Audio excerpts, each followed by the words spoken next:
Welcome back to the channel guys. आज की video में हम लोग अगेन एक आईपीओ के बारे में बात करने वाले हैं। ये एक एसएमई कैटेगरी का आईपीओ रहेगा एंड इंफ्रास्ट्रक्चर स्पेस में ये कंपनी ऑपरेट करती है। ये इशू साइज ऑलमोस्ट 12 करोड़ रुपए का रहेगा, जिसमें ये कंपनी 43 करोड़ रुपीस की वैल्यूएशन पे अपने आईपीओ को लेके आ रही है। इंटीग्रिटी इंफ्रा बिल्ड डेवलपर्स इस कंपनी का नाम है। ये एक फिक्स्ड प्राइस इशू रहेगा, जिसमें ऑलमोस्ट 12 लाख शेयर्स को इशू करा जाएगा एंड ये कंप्लीटली फ्रेश इशू रहेगा, यानी कि सारा पैसा कंपनी के पास ही जाएगा। इसका आईपीओ स्टार्ट हो जाएगा 13 मई को, एंड हो जाएगा 15 मई को। इस कंपनी की टेंटेटिव अलॉटमेंट की डेट 16 मई है। Refunds initiate and shares credit आपके डीमैट में 19 मई तक हो जाएंगे। टेंटेटिव लिस्टिंग इस आईपीओ की 20th मई है। अब इसमें 1200 शेयर्स का एक लॉट रहेगा, जिसके लिए आपको 1,20,000 रुपए चाहिए होंगे। 10 रुपए की फेस वैल्यू में ये आईपीओ आ रहा है एंड एचएनआई कैटेगरी के लिए अप्लाई करने के लिए तो आपको मिनिमम 2 लॉट की एप्लीकेशन लगानी पड़ेगी। ये कंपनी इनकॉर्पोरेट हुई थी 2017 में एंड ये एक class A civil contractor company है जो कि गुजरात में रजिस्टर्ड है। ये कंपनी एग्जीक्यूट करती है construction activities as a contractor for government project in Gujarat and regularly sub contracts भी करती रहती है, expand its presence throughout the state. इस कंपनी के ऑलरेडी ऑलमोस्ट 205 करोड़ रुपए का कॉन्ट्रैक्ट्स हैं, जिसमें इस कंपनी ने ऑलमोस्ट 42 करोड़ रुपीस के कॉन्ट्रैक्ट को अभी तक एग्जीक्यूट कर दिया है एंड बचे हुए 160 करोड़ रुपए के कॉन्ट्रैक्ट अभी इसके ऑर्डर बुक में है। इस कंपनी के ऑलमोस्ट 53 फुल टाइम एम्प्लॉइज हैं, जिसमें की managerial personal, office staff, project execution staff, जिसमें सेमी स्किल्ड, अनस्किल्ड लेबर्स आते हैं एंड ड्राइवर्स। ये सारी ऑलमोस्ट 53 लोगों की एक पूरी टीम है। अब ये कंपनी मेनली क्या क्या काम करती है? ये कंपनी फोकस करती है रोड्स में, बिल्डिंग्स में, ब्रिज की कंस्ट्रक्शन में, जिसकी इस कंपनी के पास टेक्निकल कैपेबिलिटीज एंड रिसोर्सेज भी हैं। अब इस आईपीओ का ऑब्जेक्टिव क्या है? इस कंपनी को इस आईपीओ के जो ये 12 करोड़ रुपए हैं, इससे करना क्या है? इस कंपनी को सबसे पहले तो मशीनरी एंड इक्विपमेंट्स को परचेज करना है, जिसमें इस कंपनी को ऑलमोस्ट 5 करोड़ रुपए लगेंगे। उसके बाद इस कंपनी को ऑलमोस्ट 3 करोड़ 60 लाख रुपए की जरूरत है इनकी वर्किंग कैपिटल रिक्वायरमेंट्स को फुलफिल करने के लिए एंड जनरल कॉर्पोरेट पर्पस के लिए इस कंपनी को ऑलमोस्ट 2 करोड़ 40 लाख रुपए चाहिए। अब जिस इंडस्ट्री में ये कंपनी ऑपरेट करती है उसके हिसाब से तो इस तरीके के ऑब्जेक्टिव जस्टिफाइड ही हैं, बट क्या इस कंपनी को प्लांट एंड मशीनरी बाय करनी चाहिए या फिर लीज करनी चाहिए, इसके बारे में तो डिबेट की जा सकती है। एंड अगर करेंटली इस आईपीओ के ग्रे मार्केट प्रीमियम की बात करी जाए ना, तो वो कुछ भी नहीं है। इस आईपीओ की फिलहाल मार्केट में कोई डिमांड नहीं है, 0 पे इसका ग्रे मार्केट प्रीमियम चल रहा है। एंड अगर अब बात करें इस कंपनी के फाइनेंशियल परफॉर्मेंस की, तो सबसे पहले इसके एसेट बेस से ही बात कर लेते हैं। अब एसेट बेस भी गाइस 2 तरीके के होते हैं, एक होते हैं करंट एंड दूसरे होते हैं लॉन्ग टर्म या फिर फिक्स एसेट्स। तो इस कंपनी का जो एसेट बेस है ना, ये क्योंकि एक इंफ्रास्ट्रक्चर कंपनी है, एसेट बेस ही इस कंपनी के लिए इसके पैसे आने यानी कि जो इनकी इन्वेंट्री है उसी का ही पार्ट बन जाता है। तो उस हिसाब से आपको ऐसी इंफ्रास्ट्रक्चर कंपनीज को जज करना चाहिए। अब इस कंपनी का जो ब्रेकअप है एसेट्स का, वो तो इस डीआरएचपी में ही आपको देखने मिलेगा। तो जब हम इसके डीआरएचपी को खोलते हैं एंड जब इस कंपनी के करंट एसेट्स को देखते हैं, तो इस कंपनी की जो इन्वेंट्री है वो रेगुलर बेसिस में बढ़ती भी है एंड घट भी जाती है, जो कि एक अच्छी बात है। जो इसके ट्रेड रिसीवेबल्स हैं वो बढ़ते जा रहे हैं, ये अच्छी बात नहीं है। एंड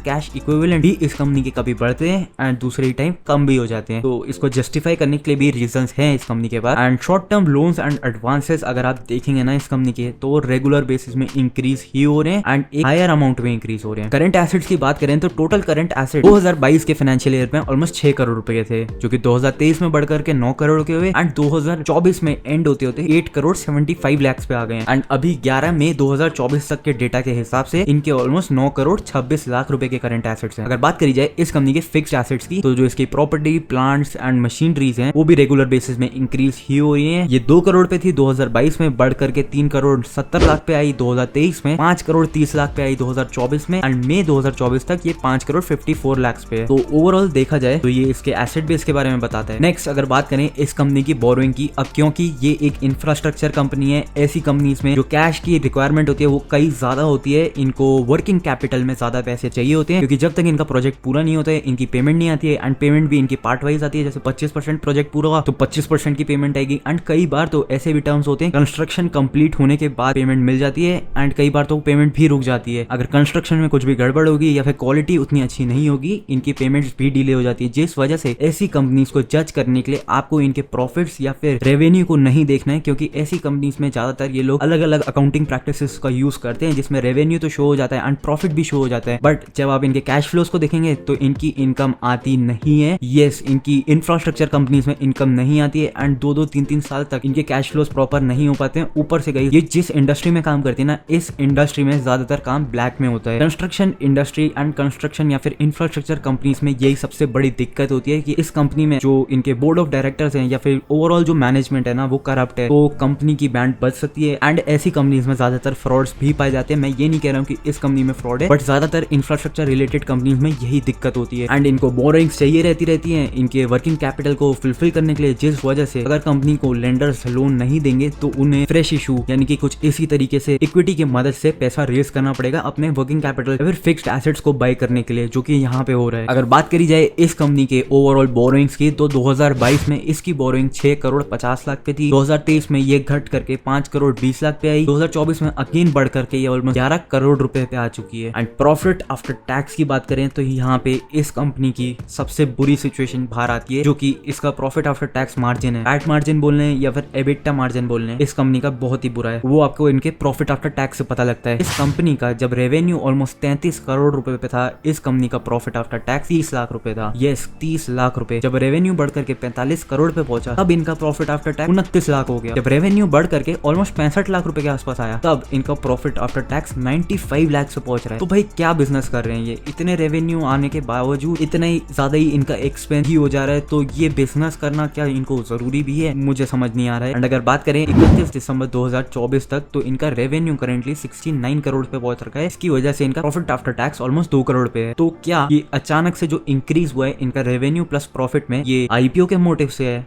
हो भी सकता है। अगर इस कंपनी के की परफॉर्मेंस इंडिकेटर्स के बारे में बात करें ना, तो जो इस कंपनी का आरओई है वो 30% पे है, जो कि अच्छा है। आरओसीई है वो 13% पे है, जो अगेन अच्छा ही है, मतलब इतना भी ज्यादा अच्छा नहीं है बट बेटर है काफी कंपनी से। डेट टू इक्विटी 3.71 पे, बहुत ही अलार्मिंग सिचुएशन है। बट ऐसी कंपनीज में इतना डेट तो होता ही है, क्योंकि डेट की मदद से ही ऐसी कंपनीज काम कर पाती है। अगर इनको पैसा नहीं मिलेगा, डेट नहीं होगा या फिर इनके पास वर्किंग कैपिटल नहीं होगा, ऐसी कंपनीज ऑपरेट नहीं कर पाती है। एंड पैट मार्जिन इनका 1.47 में है, ना के बराबर ही है। इससे बेटर पैट मार्जिन तो ज्वेलरी स्पेस में होता है। एंड नेक्स्ट अगर बात करें इस कंपनी के ईपीएस की, तो प्री आईपीओ इसका ईपीएस 3 पे चल रहा है। पी की बात करें तो ये 32 पे चल रहा है। पोस्ट आईपीओ ये 16 पे पहुंचेगा। एंड जो इनका ईपीएस है ये 6 पे पहुंच जाएगा। अब अगर इनके पीयर से जिनको इस कंपनी ने रिकॉग्नाइज करा है, उससे इसके की परफॉर्मेंस इंडिकेटर्स को हम कंपेयर करें, तो उसके सामने तो इनकी परफॉर्मेंस थोड़ी सी बेटर ही है, बट वो कंपनीज भी कुछ खास नहीं है। एंड अगर इस स्पेस में सबसे बेस्ट कंपनीज या फिर लार्ज कैप कंपनीज की बात करी जाए ना, तो उनकी परफॉर्मेंस इस छोटी कंपनी के कंपैरिजन में बहुत ही बेटर है। अब इसके लिए रीजंस भी होते हैं, क्योंकि वो कंपनी इतनी बड़ी कंपनी है ना, तो उनकी जो कॉस्ट है वो कंपनीज अपनी कॉस्ट पे बार्गेन कर सकते हैं। यस गाइस, जितनी बड़ी कंपनी, क्योंकि वो उतने ही बड़े स्केल में अपने इनपुट कॉस्ट या फिर अपने अगर रॉ मटेरियल की बात करें उसे बाय करती है ना, तो उनको इकोनॉमिक्स ऑफ स्केल या फिर ज्यादा क्वांटिटी में बाय करने की वजह से उन्हें कम प्राइसेस मिलते हैं, जो कि छोटी कंपनीज के केस में पॉसिबल नहीं है, क्योंकि इनका वर्किंग कैपिटल इतना कम होता है कि अगर ये ज्यादा रॉ मटेरियल बाय कर लेंगे तो ये काम किन पैसों से करेंगे। एंड अगर बात करी जाए इसकी लीड मैनेजर की, तो आर्यमन फाइनेंशियल सर्विसेज इसका लीड मैनेजर है। बट अगर उसके ट्रैक रिकॉर्ड की बात करी जाए तो वो इतना कुछ खास नहीं है, मतलब इतना बुरा भी नहीं है बट इतना खास भी नहीं है। बुरा इसलिए नहीं है क्योंकि जो इन्होंने लिस्टिंग कराई है वो प्रीमियम पे कराई है। अब इतना खास इस वजह से नहीं है क्योंकि जो लिस्टिंग हुई है वो इतने ज्यादा प्रीमियम पे नहीं हुई है। किसी इशू साइज में ऑलमोस्ट 2% का लिस्टिंग गेन है, 6% का लिस्टिंग गेन है, किन्हीं में 30% का है, 20% का है, 19% का है। आगे चल करके जो उन इश्यूज की करंट परफॉर्मेंस है ना, वो अच्छी नहीं है। सारे ही इश्यूज करंटली लिस्टिंग प्राइस से नेगेटिव पे ट्रेड कर रहे हैं। कुछ इशू हैं जो कि ऑलमोस्ट 3 गुना भी बढ़ गए हैं, तो इतना कुछ खास ट्रैक रिकॉर्ड नहीं है। एंड इस वजह से इस आईपीओ को मेरे अकॉर्डिंग आपको सब्सक्राइब नहीं करना चाहिए, इस आईपीओ में अप्लाई नहीं करना चाहिए। ये आईपीओ काफी छोटे साइज का है, तो हो सकता है ये ओवर सब्सक्राइब हो जाए, बट जैसे अभी सिचुएशन चल रही है मार्केट की भी, एंड जैसा ये आईपीओ फाइनेंशियल परफॉर्मेंस है जैसी इस कंपनी की, मेरे अकॉर्डिंग इस आईपीओ को आपको अवॉइड करना चाहिए, अप्लाई नहीं करना चाहिए। ना भी एक इंफ्रास्ट्रक्चर रिलेटेड कंपनी में मेरे हिसाब से अडानी पोर्ट करेंटली काफी अच्छी सिचुएशन में है। उसका फाइनेंशियल परफॉर्मेंस भी भाई टिल डेट बेस्ट आया है। उस कंपनी में आपको इन्वेस्ट करना चाहिए। उसका प्राइस भी करेंटली जो नॉर्मली चल रहा था उससे करंट जो मार्केट में गिरावट हुई है, उस वजह से एक अच्छे प्राइस में भी वो अवेलेबल है। मेरे अकॉर्डिंग गाइस ऐसी कंपनीज में रिस्क नहीं लेना चाहिए आपको, खास करके अपने पैसे को अगर आप ग्रो ना कर पाए तो लॉस में भी नहीं रखना चाहिए। ऐसी कंपनीज में इन्वेस्ट करके ये हाईली रिस्की हो सकता है। और अगर बात करें इसके कैश फ्लोज की भी ना, तो इस कंपनी के कैश जनरेटेड फ्रॉम ऑपरेशंस में प्रीवियस ईयर्स के कंपैरिजन में करंट ईयर में जब सेल्स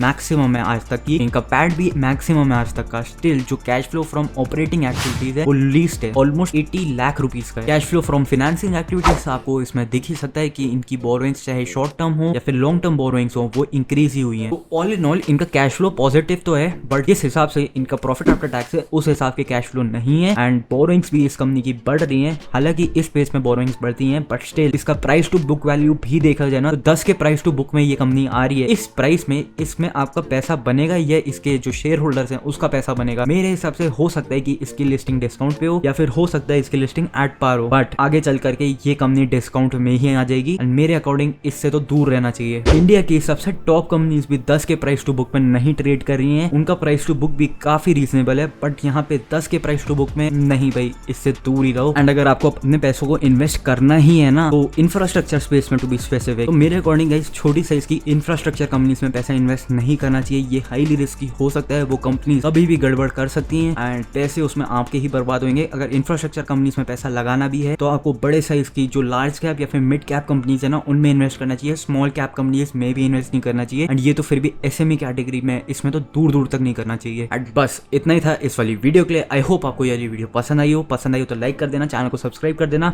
मिलता हूँ बहुत जल्द एक और नई वीडियो के साथ। Till then bye guys.